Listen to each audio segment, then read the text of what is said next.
Hello বন্ধুরা, আলহামদুলিল্লাহ আজকে ঈদ বেশ ভালোই কাটালাম। রান্না বান্না করে এত গরম পড়েছে মানে কি বলবো।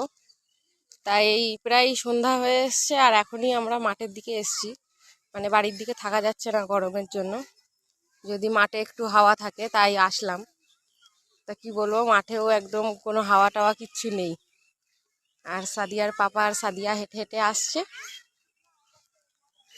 আর ছেলেকে রেখে এসেছি শাশুড়ির কাছে।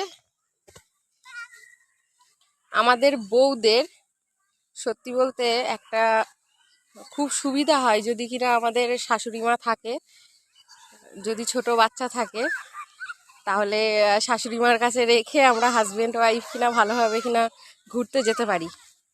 এটা একটা প্লাস পয়েন্ট আমাদের। তো যখন সাদিয়া ছোট ছিল তখন সাদিয়াকে রেখে আসতাম শাশুড়ি মার কাছে, আর আমরা ঘুরতে যেতাম কোথাও।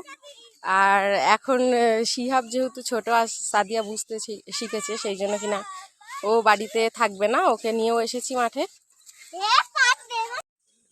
এইগুলো কি শাক দেখে বলো তো? এই শাক খেলে গায়ে খুব রক্ত হয়। আমাদের এখানে তো কুলপি শাক বলে, অনেকে কুলে কাটা শাক বলে। আর ওই যে দেখো সাদিয়ার বান্ধবী চলে এসেছে, আর এইটা হচ্ছে আমার ছোট বর। তুমি আমার বর হও তো? ওরে বাবা কি লজ্জা পাচ্ছে রিজওয়ান। তো আগে চলে গেছে, ওটা হচ্ছে আমার ভাসুরের বড় ছেলের ছেলে, আর আমার নাতি হয়। সাদিয়ার আর ও একই বয়সের, একই বয়স না, সাদিয়া বড় ওর থেকে কয়েক মাসের।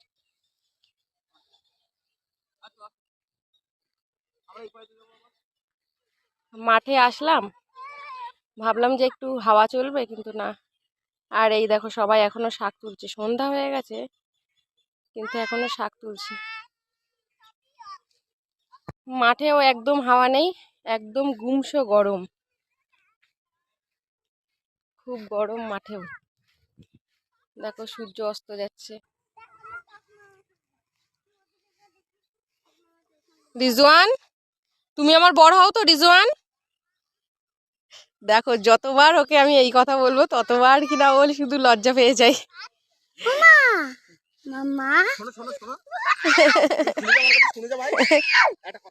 তোমার কথাও শুনবে না এখন। পড়ে গেল, এত দুষ্টু।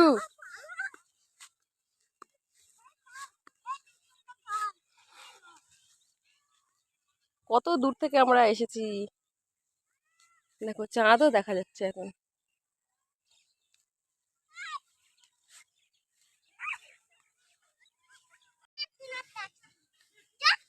যে আমার বর হেঁটে হেঁটে যাচ্ছে, বরকে এবার বাড়ি পৌঁছে দিয়ে আসি, কারণ খুব বড় বর তো আমার, একা একা যেতে পারে না।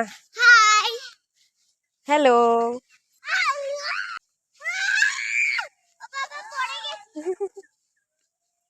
ও বাড়ি যাবে না, ওকে ধরে নিয়ে।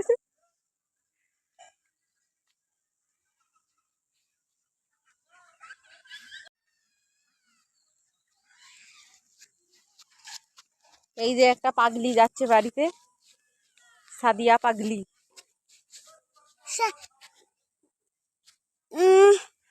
কি বলো? জিয়াপাকে বলে দেবো,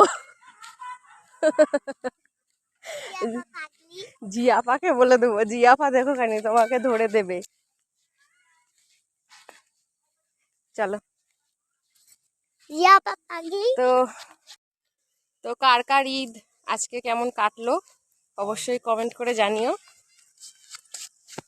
এখন বাড়ি যাচ্ছি, টাটা, বাই বাই।